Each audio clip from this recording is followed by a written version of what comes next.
శ్రీ విష్ణు రూపాయ నమ శివాయ. శ్రీ విద్య ప్రేక్షకులకి ఈరోజు స్వాగతం.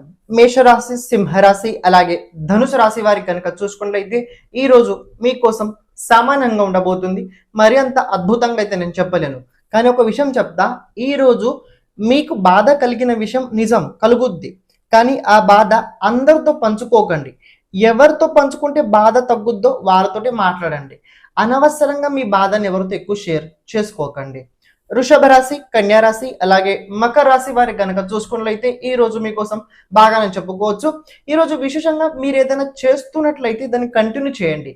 ఆ పనిని ఈ రోజు సగంలో అస్సలు వదిలేయకండి. ఈ రోజు ఇతరుల సహకారం కూడా మీకు లభించబోతుంది.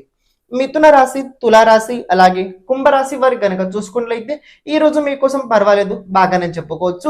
కొద్దిగా కుటుంబ పరిస్థితి, కుటుంబం లోపల చిన్న చిన్న ఆర్థిక వ్యవహారాల పట్ల జరిగే విషయాల వల్ల మనసు అంత బాగా ఉండే అవకాశం అయితే లేదు, కానీ ఈ రోజు కొద్దిగా మీరు బిజీగా అయితే ఉండబోతున్నారు.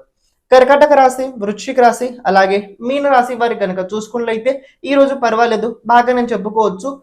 ధైర్యంతో అడుగు ముందుకేయండి. ఏ పని చేస్తున్నా చేయండి, కానీ ధైర్యంతో చేయండి. టైం వేస్ట్ అస్సలు చేయకండి, బద్ధకాన్ని వదిలేయండి. దాంతోపాటు ఒక చిన్న ముఖ్యమైన విషయం ఏంటంటే మీ రహస్యాల గురించి ఎవరితో ఎక్కువ ఈరోజు చర్చించకండి. ఈరోజు ప్రతి ఒక్కరూ విష్ణు సహస్రనామ స్తోత్రాన్ని చదవడానికి ప్రయత్నించండి, బాగుంటారు. మన ఛానల్ని ప్రతి ఒక్కరు సబ్స్క్రైబ్ చేసి పెట్టుకోండి. సర్వం శివార్పణమస్తు. శ్రీమాత్రే నమః.